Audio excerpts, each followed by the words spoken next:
Affairs and Communications. Today I'm also serving as the New York City Water Board's hearing officer for this public hearing on proposed water rates that would take effect beginning July 1st. I just want to start out by thanking the JCC for again making this wonderful venue available to us.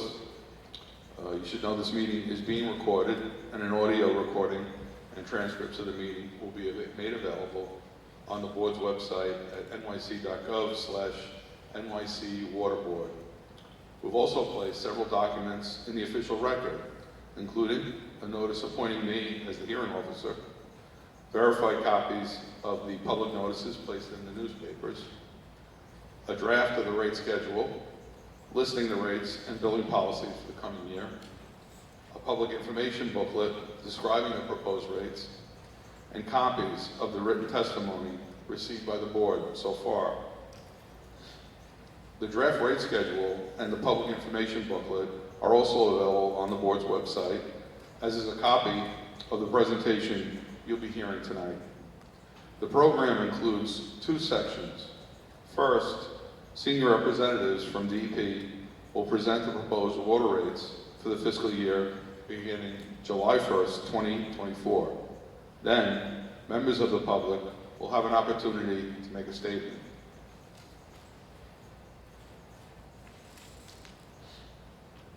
The purpose of this hearing is to allow the public to present their viewpoints and opinions on the proposed rates. We are here to listen, to take notes, and to compile a record of testimony. This is not intended to be a debate, and we won't be able to respond to questions directly or engage in an open discussion here. If you wish to speak but haven't registered for a speaking slot, you still have an opportunity to do so. Just see the DEP staff member at the table with the computer and printer. They will add you to the list of people scheduled to speak today.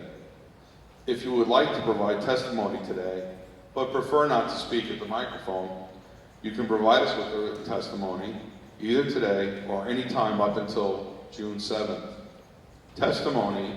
Written testimony can be sent to the board by sending an email to nycwaterboard@dep.nyc.gov or by ground mail to 59-17 Junction Boulevard, 8th floor, Flushing, New York, 11373.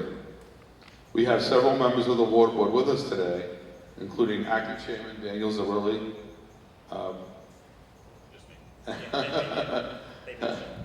from DEP and the board's professional staff. We'll be joined soon by our Commissioner, Rohit Agarwala, who also serves as the city's Chief Climate Officer. Also with us are DEP's Chief Financial Officer, Joseph Murin, and the Water Board Treasurer Omar Nazib. Before we get started, our Acting Chairman, Dan Zarilli, would you like to make any opening remarks? Just briefly. Thank you, Mario, and thanks everyone for coming out here today. I definitely want to thank the JCC for hosting us here today. It's always a pleasure to be here at the JCC for this water rate hearing. A special thanks to the staff from the Water Board and everyone here from DEP. The staff from DEP works tirelessly to provide probably the cleanest water in the country to New York City residents, to residents upstate, helping to manage all of our stormwater infrastructure, all of our wastewater treatment plants. Amazing work for such important infrastructure, and I'm happy to be here with you here today. But the biggest thanks, of course, is to everyone who came out to have your voices heard. This is an important process every year that we go through as a water board to hear the recommended rate increases from the department, to hear the public feedback to that rate increase, and then ultimately to deliberate and to make sure that we are providing the water system with the correct level of financing to continue operating and to continue providing such high-class water and sewer services, which of course continues to be strained by all sorts of challenges here in our city and more intense rainfalls and all of the sort of things that are happening today. So again, thank you for coming out here, and we definitely want to make sure we as a the water board hear all of the feedback on this current rate proposal. So the water board is evaluating this proposed rate increase. Your feedback is incredibly important. We want to hear it. We want to hear it by June 7th. I think there's a lot of different ways in which we'll talk through in the presentation. We can hear it tonight. We can get written feedback from the public by email, by regular mail. I think there's a phone line. There's a lot of different ways in which you can make sure your voice is heard in this process. So again, thank you for being with us here tonight. Without any further ado, I'm going to pass it over to the Executive Director of the Water Board, Joe Murrin, for the presentation. Joe, over to you. Take this one if you want. Hello? Oh, it does work. Can everyone hear me okay? Yes. Good, thank you. Thank you, Dan. Thank you, Mario. Thank you, everyone, for coming out. And the commissioner is running late. He had a event up in Whitestone, so as we all know, traffic is not the best to get around New York City. So we'll hopefully he'll be joining us shortly. But I wanted to start off. So we're going to go through some recent highlights for DEP, the proposed rate update for the financial update, customer affordability and collection strategies, and then the continued public hearings that are scheduled for the rest of the boroughs, and the final, by the board when they'll, consider the testimony received and other, matters before they decide what the rate will be. Next slide. We wanted to build off of what Dan just said. We want to highlight that we continue to take great efforts and great strides in DEP to ensure the highest quality water we have here. I won't go through all the elements of this chart here, but I will say that this is available online for us, but everyone to see how that we're doing regular testing to ensure the quality of the water that everyone gets and drinks across the city, and making sure that it's at the best quality possible. Next slide, please. The other thing is that we also are, I'm going to go down here so I can see these better.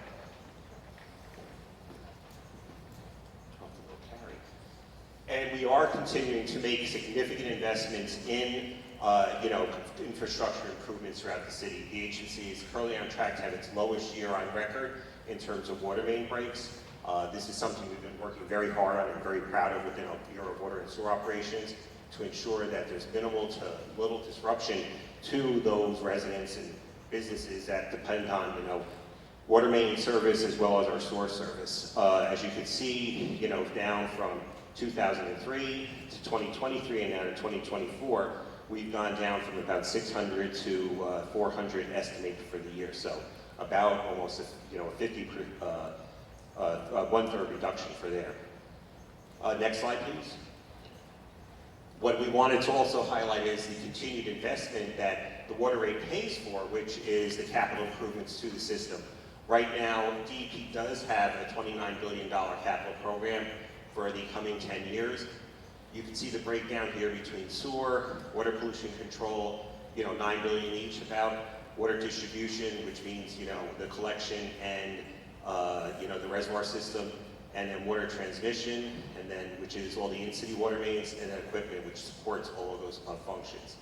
And, that continues to grow as we continue to make improvements to the infrastructure for both replacement and enhancements to our capital program. Next slide, please. As we all know, and I know particularly those residents here from Staten Island, some of these investments you can see outside your doors every day. The big thing that we do and we're very proud of here in Staten Island is our continued investment in the Blue Belt program. This has been ongoing for a number of years now and continue to go on for a number of decades as well, as we do alternative measures to ensure the quality of the stormwater capture that we do, in terms of what we gather for the stormwater and to minimize the treatment and to also help mitigate flooding and combined storm overflows. Next slide.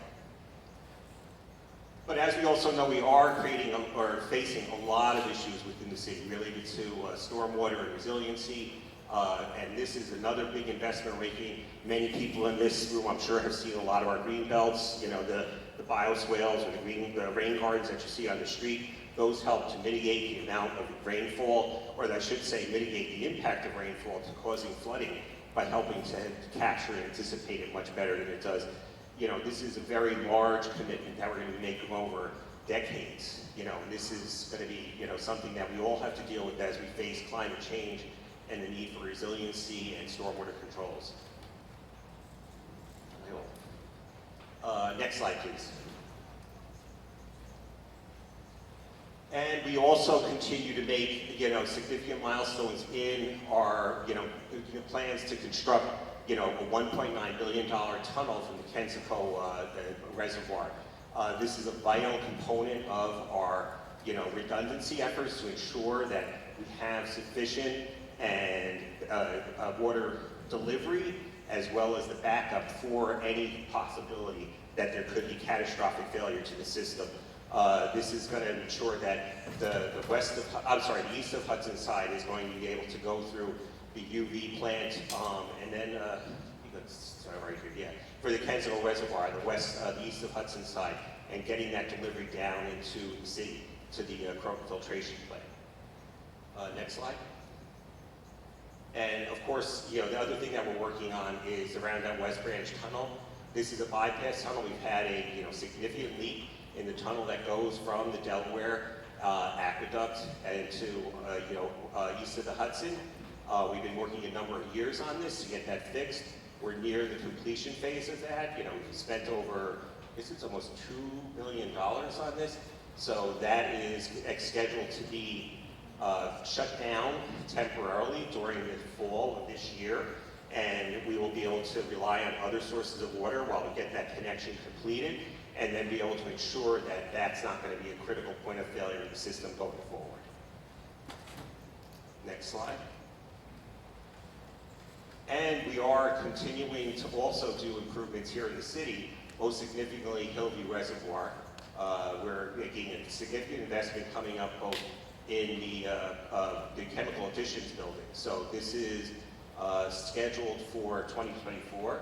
Oh, here's the commissioner, so I'm going to pause for a moment and let him pick up the mic. Go ahead. So I'm not as eloquent as you, sir.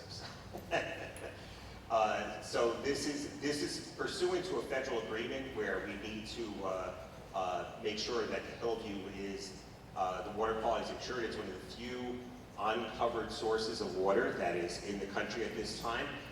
So we're looking at how we're going to be able to manage that, what the mechanisms are going to be. One of this is to improve the chemical additions facility that we have there. So that's a contract that's out now, and we're expecting it to be started sometime in the next year or so in terms of getting that going. Next slide. So the rate proposal, now to the heart of the matter. So as everyone I'm sure has seen, the proposed rate increase is 8.5% for the coming up fiscal year 25. That's July 1st of this calendar year.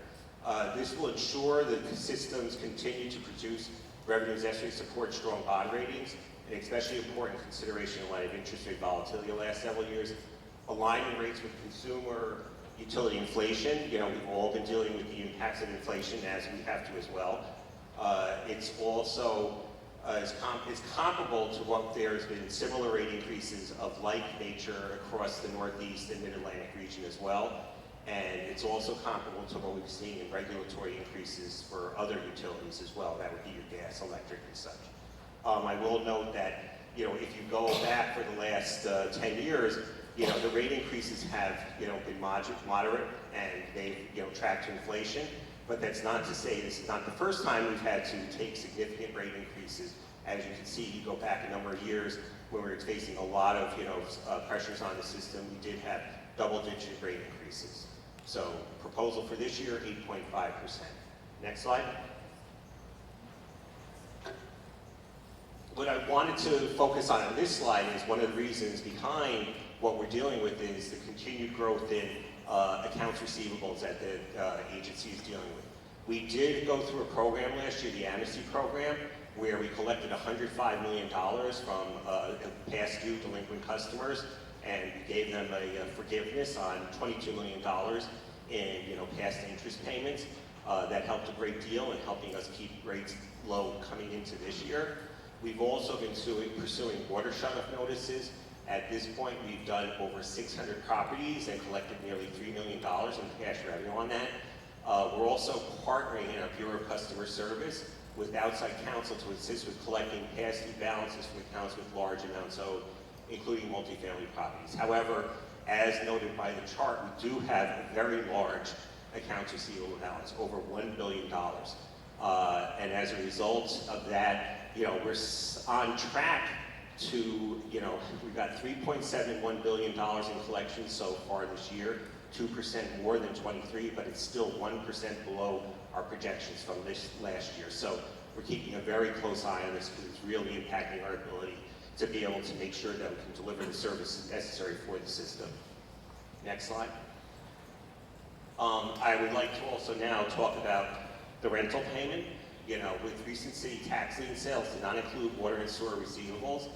Or, I'm sorry, this is more about the lien sales. So, this is, the next cycle of reauthorization of lien sales, which is under consideration now, may include water and sewer bills. The administration is working with the City Council to reauthorize the lien sale, which has been an effective tool in the past for purposes of managing past due water and sewer receivables. Since 2019, the city liens have not included the water and sewer arrears, so we're expecting that those should be included in this next go-round, which will help us make a dent in some of that large outstanding receivables balance. These have, in past years, the lien sales helped with, significant revenue collections for the system, helping to then mitigate rate impact. If we don't get the lien sale, it does have, deleterious effect on the future rate projections as well. But right now, we don't have any of that forecasted in the model as it stands now. And we also are looking at, as we go for a lien sale, how we can help protect those of our most vulnerable ratepayers. Next slide. Now, as to the 8.5%, it's comprised of significantly the following components. We do have the rental payment from that the city has requested of the system. That's comprising 3.1% of the 8.5. We had various new needs that were factored into the program. 0.2%, that was mainly related to stormwater programs. And then we also had operating expense budget inflation. This was due primarily to personnel cost increases, such as collective bargaining and fringe benefits. And then we also do have a significant, resource need for the capital program. That's 3.1% of the 8.5%. And then we also significantly see every year conservation measures help. It reduces revenues by about 1%, but costs do not go down with the delivery of, the water and sewer programs. So we have to make that up for by also asking for rate increases there. So as stated, the city's recent financial plan signaled an intent to include the rental as a recurring feature in the city's budget. Payments of rent to the city are used for water and wastewater assets owned by the city is allowed by the 1985 lease agreement between the city and the water board that was signed following the passage of the legislation creating the current legal structure of the water and wastewater system in 1984. The rental payment was part of the lease for two reasons: providing a mechanism for the city to obtain reimbursement for the cost of water and wastewater debt issued prior to 1985, and to reflect the economic value of an important part of the city's asset base. When the city requests rent, the amount of rent represents an additional cost to the water and wastewater system that must be recouped through rates, as well as additional revenue source to the city. It becomes an additional revenue source to the city that becomes part of the city's general funds available to fund city programs. The city's financial plan released in April 24 reflected a partial $145 million rental payment in fiscal year 24 and a full annual rental payment for fiscal year 2025 through fiscal year 2028. Next slide.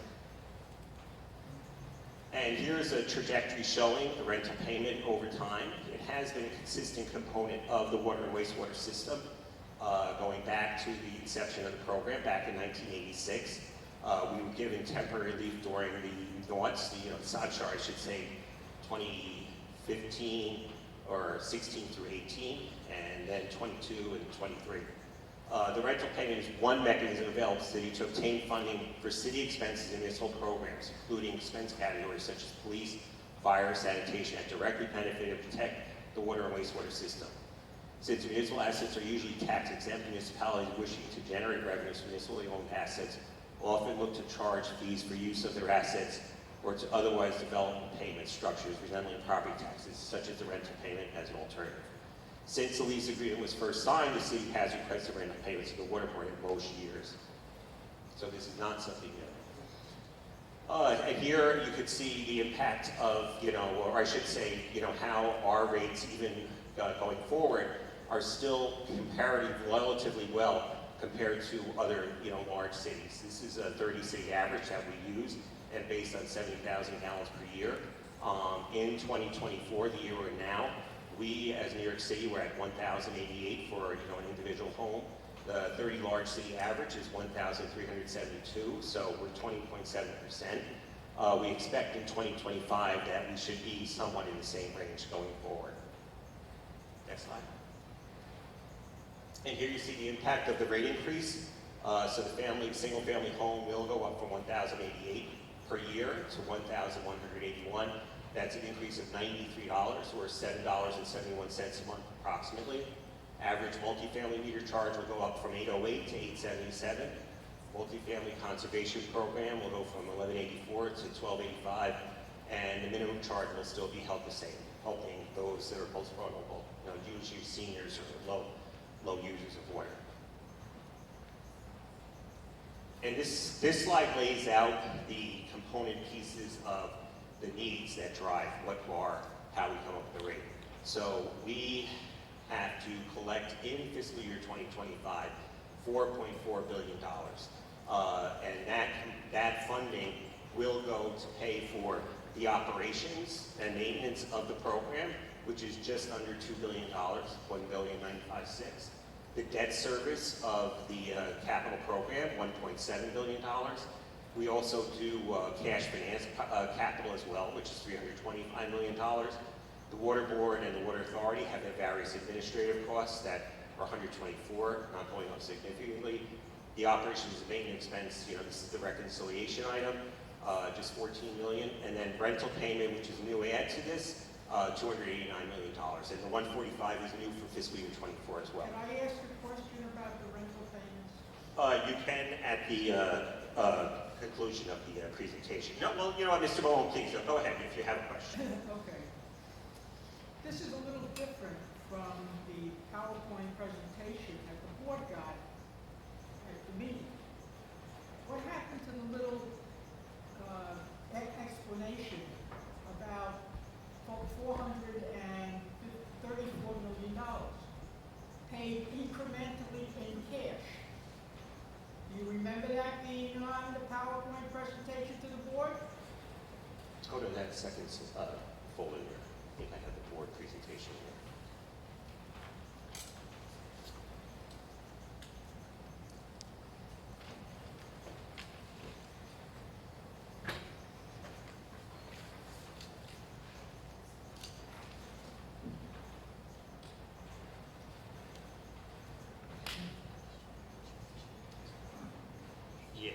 I see what you're saying, Mr. Malone. Yeah, I believe I'm sorry. So what we had done with this is we had taken that out because we had the more detailed explanation of the rental payment on the other two slides.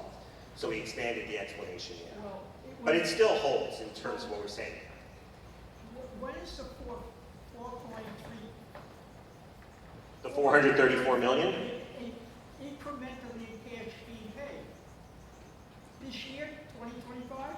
It's paid each fiscal year at the request of the city. What was paid in 2024? It has not yet been paid in 2024. It hasn't been paid. No, we have till the end of the month. Well, what does the The end of June. agreement say? Can I quote it?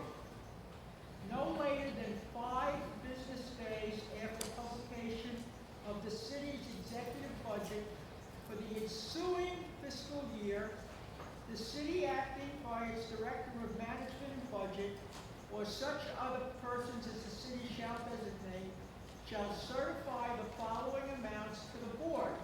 Now, that means that anything for 2024 had to have been told to the board in 2023.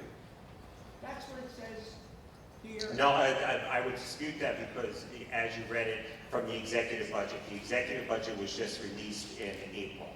What about the executive budget for 2024? No, it can be, that came out in April of last year. Right. Right, that came out in April of last year. Did they ask for a rental payment at that time? No, they did not. They did not. Now, then how can you then say that they got 145 in fiscal '24? They Did not. And what you show on that page, as far as I can tell, 144 million went into 2025.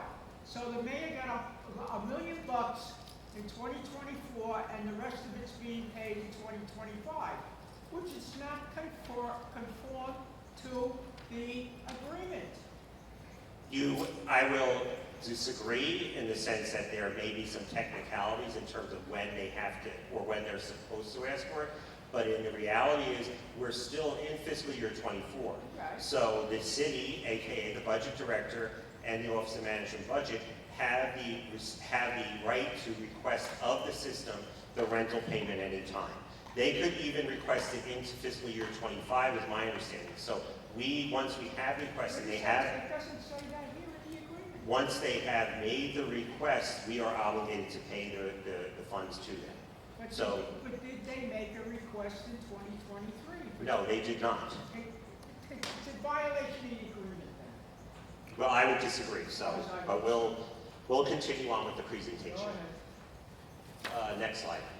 As we were saying, the O&M change and the capital changes are making significant improvements across the agency. We're making investments into capital, continued infrastructure construction. We've got the Hillview Reservoir, which we talked about. We're having improvements to customer billing and water conservation. There's costs related to the final repairs of Delaware Aqueduct and water distribution, and continued stormwater management upgrades, including 4 in-city pump stations. These were an additional $683 million in capital. And then, as noted, the operation and maintenance were an incremental $11 million to fund new initiatives in stormwater resiliency. Next. Omar, you want to handle this? Yeah. So this. Well, here, I'll give you that. I only have a couple of slides, so I'll remain seated. This slide is a graphical display of what the federal government, national government's borrowing costs are. And we show it this way because when the federal government's borrowing costs rise or fall, our own borrowing costs tend to rise and fall. And the trend in our own interest rates when we sell debt mimics what the federal government's costs are. So we show this for a couple of reasons. The first is, for those who aren't aware, we pay for part of our costs using current year revenues for current customer payments to pay for things like salaries and benefits and the operating expenses of the utility company. And that's a significant part of our budget. Walk into the You have to talk microphone. in the microphone, you're holding it Oh, this way. sorry. Come on. Is this better now? Yes, that's Sorry. loudly now. So we show the slide for a couple of reasons. The first is to make the point that we pay for our utilities operations partly using current year revenues. The things like salaries and benefits are paid for using current year revenues. But things like our construction projects, which are in a sense at the heart of what we do and the core of our utility, is building these projects so we can run them to provide water and sewer service to the city, is a very expensive and substantial undertaking. And to support that activity, we work extensively with the financial markets to borrow money to build those large construction projects that construct the assets and improve the assets that provide the water and sewer to the city. And that means that those projects, because of their size and expense, are projects we typically don't want to pay for entirely at once, because it can be hundreds of millions or billions of dollars of cost and take 10, 15 years to build at times. So we tend to borrow the money, and that means we have a lot of exposure to the debt market. So when interest rates rise, we have to pay more, and conversely, when they fall, we pay less. But we show this slide to illustrate that the trend in the last 5 years is two things. One, of rising interest rates, which means that we expect to have to pay more money to service the debt on the bonds that we have outstanding and that we intend to issue. And second of all, the volatility, the rate of change, the bouncing up and down of interest rates is more than is typical, partly because of the pandemic and partly because of changes in the capital markets. But that volatility and that difficulty in predicting what the interest rates are is much more so than in the past. So part of the rate increase is a reflection of those higher borrowing costs. And a component of it as well is that greater volatility and uncertainty in what it will cost us to borrow the money to do the construction projects that let the system operate so smoothly. Albert, go to the next slide, please. Yeah, this slide makes a couple of different points. One is, despite the fact we have a large stock of debt, we also have a very strong financial profile as a system, and we have a large asset base and serve a large and successful community here in New York City.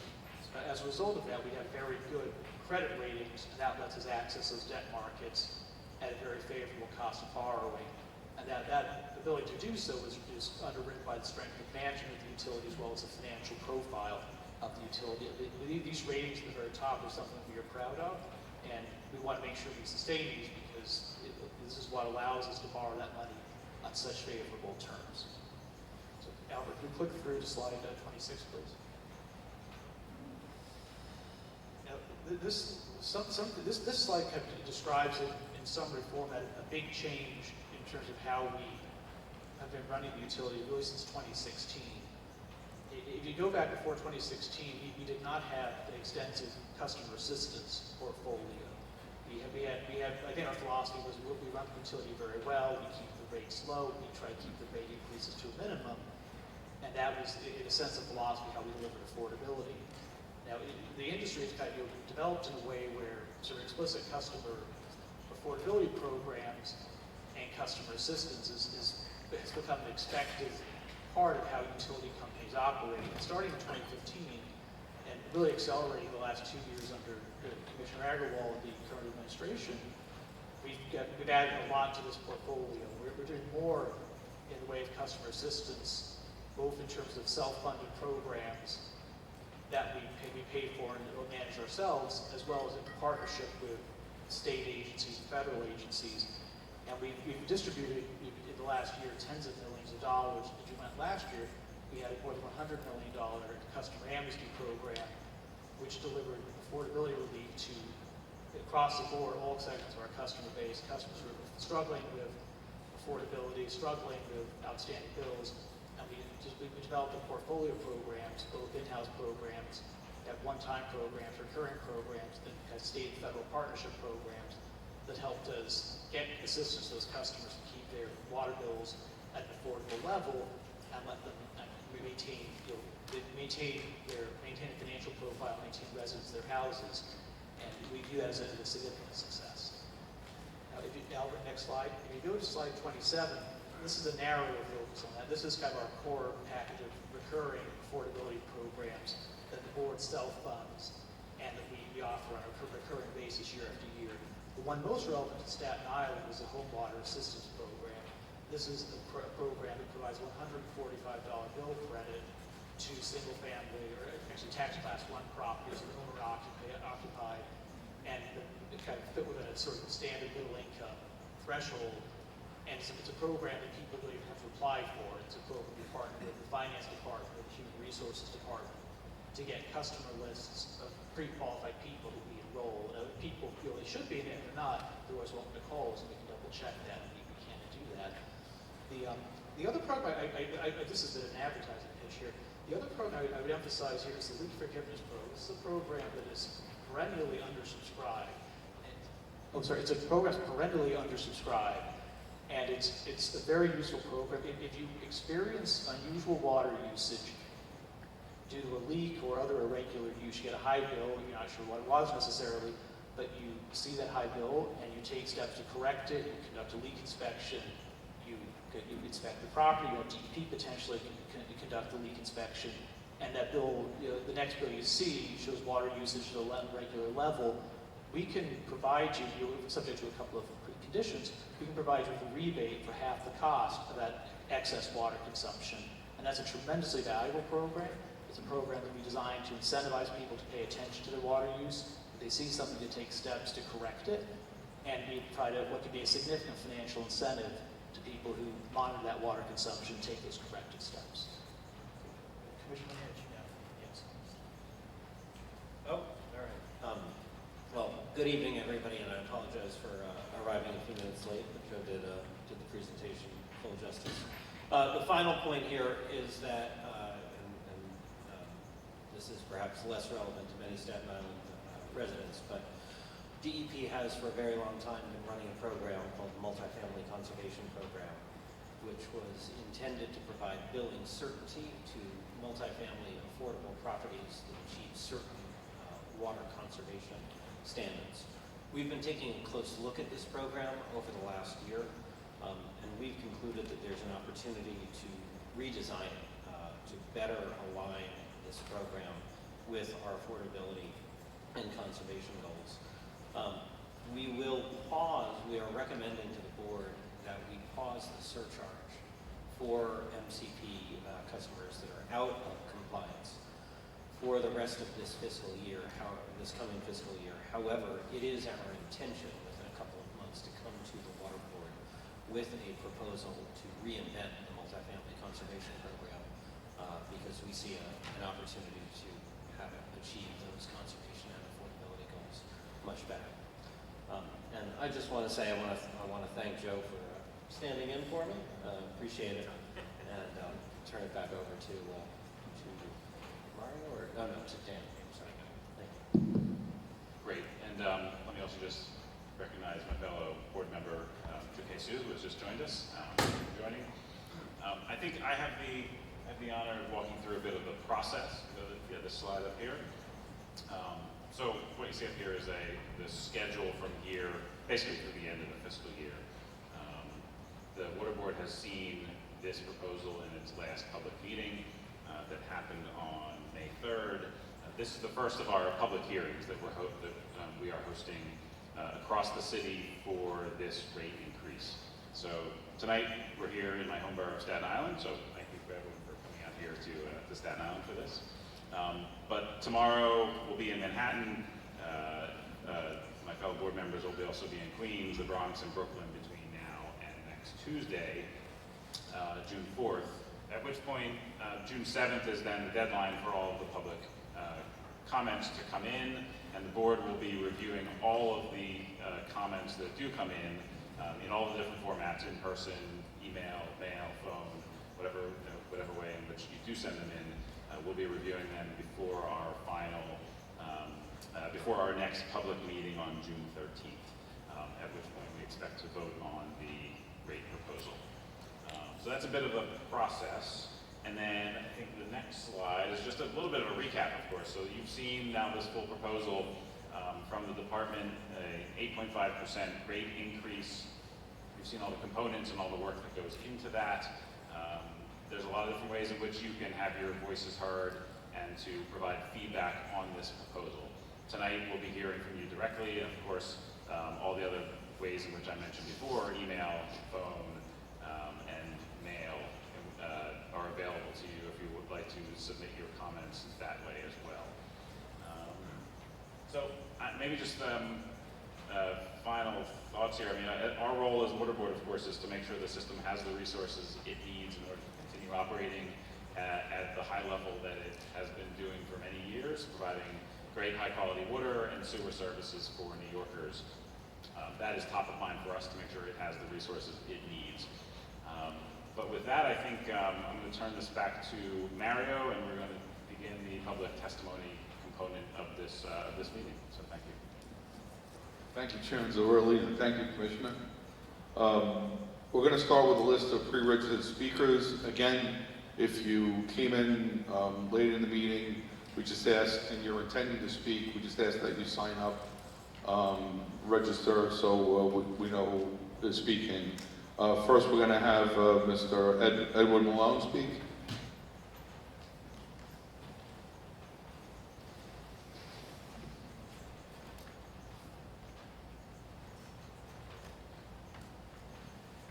Just remind the speakers you have 5 minutes each to speak. Thank you. All right, thank you very much for having me. To paraphrase that great philosopher, Yogi Berra, is it deja vu all over again? 18 years ago, fiscal year 2006, the water rate increase was 3%. The following year, fiscal 2007, it more than tripled to 9.4%. After that, it was double-digit increases until 2011, and with an increase of 14.5% in fiscal year 2009. Now we are faced with near double-digit increases from 2024 increase to from 4.42% to an increase of 8.5%. So what does the future hold? Well, one of the graphs shows us that the mayor expects a rental payment by 2028 of between $350 and $400 million. Well, that shows me that our rates are going to go sky high. And I'm sure we're going to hit with double-digit increases in the future. Year after year, the board informs us that we have it better than a number of other cities in the United States. However, we ratepayers do not live by water alone. We live in one of the most expensive cities and states in this country. It costs more to drive a car, buy groceries, heat our homes, and rent costs are off the chart. Our combined city and state income taxes are the highest in the country. Many seniors have found that their budgets have been stretched to the limit.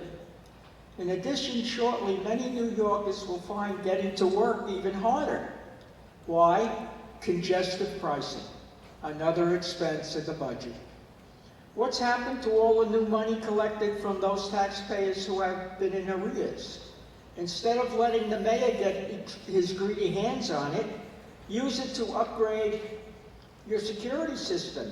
Recently, the federal EPA found in a recent audit of water systems, 70% violated standards regarding security of their systems. Every day we hear of large companies being hacked or ransom being requested. We would hate to see that our system has been hacked.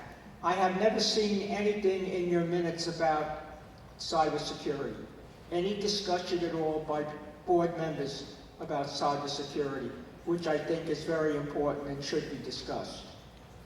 If you believe that the system is secure and does not need an upgrade, use the funds collected from those that didn't pay for the rental payment and leave those of us that have always paid. The present agreement that the board has with the city expires July 1st, 2025. We hope the board will renegotiate terms of the agreement, keeping in mind that we, the middle class payers, that have paid continuously and on time all these 40 years. Thank you very much.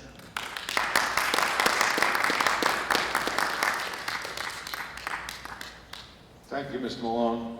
Next, we'll hear from Michael Morrell.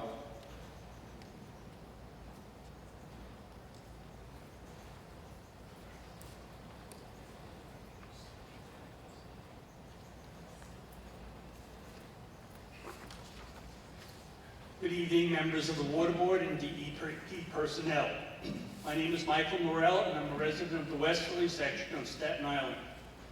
As New Yorkers are having to work harder and harder to make ends meet in one of the worst periods of inflation this country has seen in many years, we must be focused on easing the financial hardships of so many in our community. I appreciate the opportunity to share why I and so many others strongly oppose this proposed increase in water rates. This proposal could not come at a worse time. New Yorkers are struggling with record high prices at the pump, skyrocketing utility bills, higher priced groceries, and burdensome costs of living. To usher in the largest water rate increase in many years amidst the economic turmoil we are currently facing is short-sighted and wrong. In addition to the increase in water rates, the board is considering imposing a rental fee on ratepayers. The city has used this mechanism to extract even greater revenue in the past, but abolished it temporarily in 2017 after the previous mayoral administration saw the injustice of charging a fee that had nothing to do with the cost of providing water. As you can see from my handout, the DEP issued a one-time credit to over 600,000 ratepayers in that fiscal year. It would be hurtful for the current administration to resume charging ratepayers for this fee. At last year's rate hearings, much attention was given to ratepayers, including many property owners who were in arrears in paying their bills. I believe the current figures is about $1 billion. But despite an amnesty program, most of that money remains uncollected. Is there any plan to recover these funds, especially from the large property owners? Water is a necessity, not a luxury.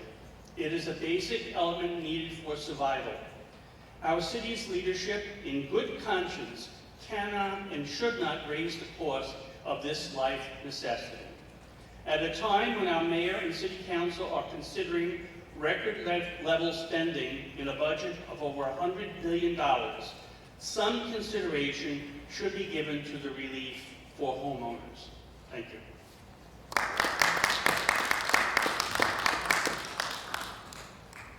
Thank you, Mr. Morel. Are there any other speakers signed up? Sarah? Well, thank you to the speakers. With that,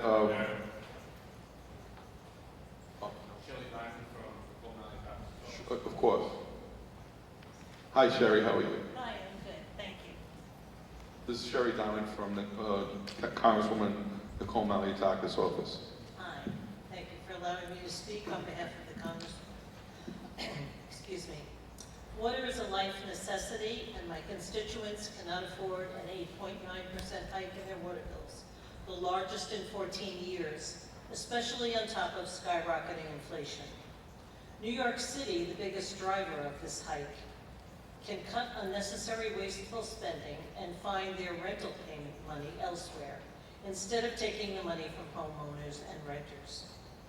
The cost of this rental payment will be routed back to New York City to pay the city for things completely unrelated to the delivery of clean water, instead of going back into the water system to invest in water infrastructure. I, meaning Congresswoman Maliotakis, voted for the bipartisan infrastructure bill, which brought billions of dollars in federal infrastructure funds to New York State, especially to our water infrastructure. However, Governor Hochul needs to lift the arbitrary cap on the Clean Water Fund that only allows New York City to receive 10% of this funding, although we make up nearly half of New York State's population. This should change so New York City can receive its fair share of funding. Simply put, my constituents in Staten Island and Brooklyn cannot afford this 8.9% water bill hike, and I will remain strongly opposed to this increase. There are many other ways the city and the state can pay for this, other than once again treating New Yorkers as ATMs and taking more of their hard-earned money. Thank you. Thank you, Sherry. Are there any other people who wish to speak tonight? With no other speakers, we're going to just conclude by saying Can I this. say something without being registered to say something? Please. You said before if there was a increase in your water bill to call and they would check. Well, back in 2013, there was an increase, and my father called up, and there's very nasty people that on the other side saying we'll get a plumber, and literally hung up the phone. I called, he called again, got another nasty person, said we're not here to worry about that, get a plumber. We did get a plumber, and he fixed the problem, but nobody ever, because nobody ever took our name or anything, nobody ever gave us a rebate or anything like that. So to say that you could call up, you're always hit with people on the other end who are nasty and don't really care. And also, one other thing, if you're going to give, like other people do, why don't you give discounts to seniors, a discount rate? I mean, everybody else seems to give discounts, Dunkin' Donuts or whatever, they all seem to give discounts. Why not the water board as well, or other agencies to give discounts as well for the people that pay, even for the people that pay? I can't believe that people don't pay and they get away with it. If it was me, I'd be in trouble. But other people just don't pay and it's okay, we don't shut off the water or anything like that. They should shut off the water and throw them out. And then let everybody else come back in the house, or buy the house, and then start from all over again. Why are you not getting them out of the house and shutting off the water and making them pay? It's not right. Thank you for that. You're If there are no other speakers, we're going to conclude this hearing and just say finally that this was our first of 5 borough hearings for this year, and this is the conclusion of this one. The board will consider all of the public testimony that we heard tonight, and will vote on the budget and rates for next year at the upcoming meeting on June 13th. If adopted by the board following the other water rate hearings, new rates will take effect on July 1st. Thank you very much.